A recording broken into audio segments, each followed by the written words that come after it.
The U.S. president's fixation on a 51st state is changing.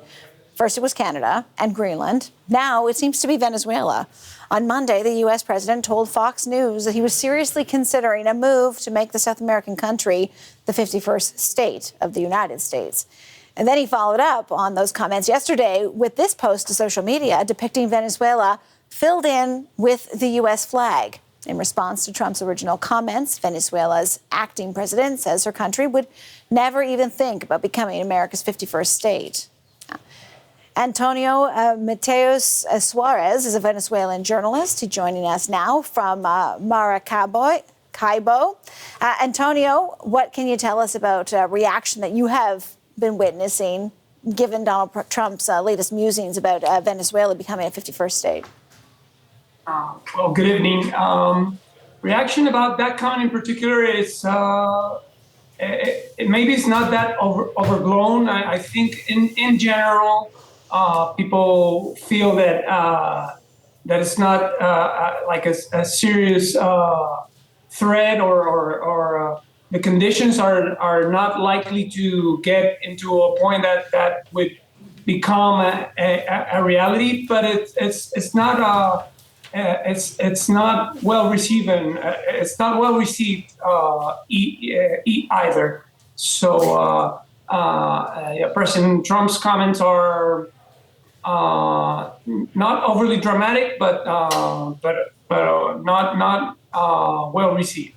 So there's some recent history to those comments, of course, and I mentioned this off the top, that he has referred to, Greenland becoming possibly a 51st state. He has talked about Canada becoming a 51st state, and I will tell you, in Canada, it also started as sort of comments that no one took seriously, and then there was definitely more of a feeling of insult as it continued, and then some, well, we have a phrase here, elbows up, that a lot of people use in terms of those overtures about 51st state. Are the people where you are, making reference to what has happened internationally with this regard? Well, you used the word that's key there, insulting, and President Trump is used to make a lot of comments. I think there's a recent comment he made about Venezuela, and specifically about Venezuelan citizens being overjoyed and dancing in the streets. That comment in particular, that type of comment and that comment in particular, is way more offensive right now in the country because the situation does not call for dancing in the streets. The situation is quite dire. It's not very different from what it was before January the 3rd.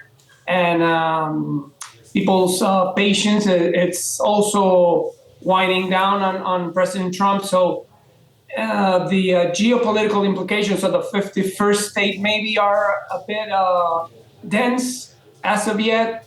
I think, unlike the Canadians, which my understanding is dislike President Trump from the get-go, we're getting there. We're starting to dislike him. When I say we, I mean the Venezuelan people in general. But insulting comments, being insulted by his comments, that we are, yes. When you say it off the top that the people of Venezuela don't believe that it's something that could happen, the 51st state idea I'm talking about, I mean, a lot has happened for Venezuela in the very recent past here. President Maduro no longer there. There is a new leader. Frankly, I think the United States had a lot to do with putting that leader in place. So how certain are people that the American influence can't extend further? Certainty is not something that we deal with on a day-to-day basis.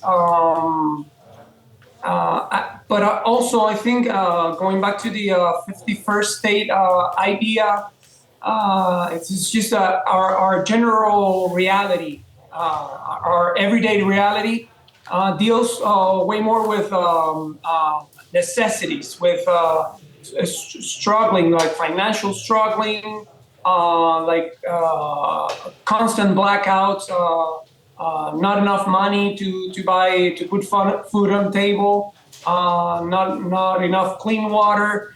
So when you have those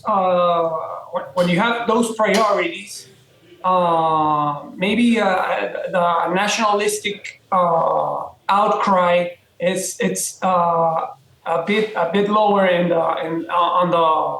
on the minds of the people. Fair enough. Antonio Matheus Suárez, a Venezuelan journalist, thank you for your time tonight. Thank you for having me.